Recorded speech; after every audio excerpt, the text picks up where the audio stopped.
Hi friends, మీకు ఈ video నచ్చినట్లయితే లైక్ చేయండి, సబ్స్క్రైబ్ చేయండి.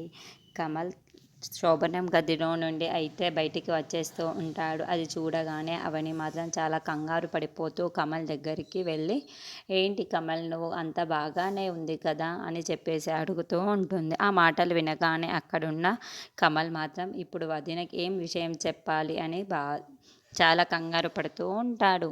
ఇంతలో అక్కడున్న అవని మాత్రం, ఏంటి కమల్, నువ్వు అలా ఉండిపోయావు, ఏదో ఒక విషయం చెప్పు, నీకు అంత బాగానే ఉంది కదా, పల్లవి బాగానే ఉంది కదా, నీతో చెప్పేసి అడుగుతూ ఉంటుంది. ఆ మాటలు వినగానే అక్కడున్న కమల్ మాత్రం, ఏంటి ఇప్పుడు వదినకి ఏ విషయం చెప్పాలి, నాకు చాలా భయంగా ఉంది, ఇప్పుడు ఏం చెప్తే ఏం జరుగుతుందో అని, ఏమో వదిన బాధపడుతుందే కదా, ఎలాగైనా సరే వదినకి బాధ పెట్టకూడదు అని చెప్పేసి అయితే అక్కడ ఉన్న కమల్ మాత్రం, ఆహా, నాకు చాలా బాగుంది ఈరోజు, ఇలాంటి నేను ఎప్పుడూ రుచి చూడలేదు, నాకు చాలా బాగుంది వదిన అని నేను చాలా ఆనందంగా ఉన్నాను. పల్లవి అయితే నాతో ఎంత క్లోజ్గా మాట్లాడిందో, ఎంత బాగుందమ్మా, మనమిద్దరం కలివిడిగా కలిసిపోయి చాలా చక్కగా మాట్లాడుకొని అంత బాగానే జరిగింది వదిన అని చెప్తూ ఉంటాడు.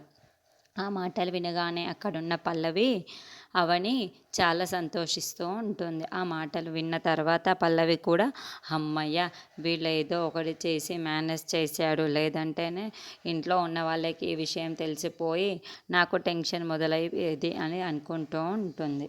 ఇంతలో అక్కడున్న అవని మాత్రం, నువ్వు మంచి వాడవు కమల్, అందుకే నీకు అంత మంచి జరుగుతుంది అని అనుకుంటూ ఉంటుంది.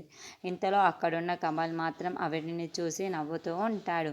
అది చూసిన అవని మాత్రం, సరే కమల్, నీకు దిష్టి తీస్తా అని చెప్పేసి వెళ్ళిపోతుంది.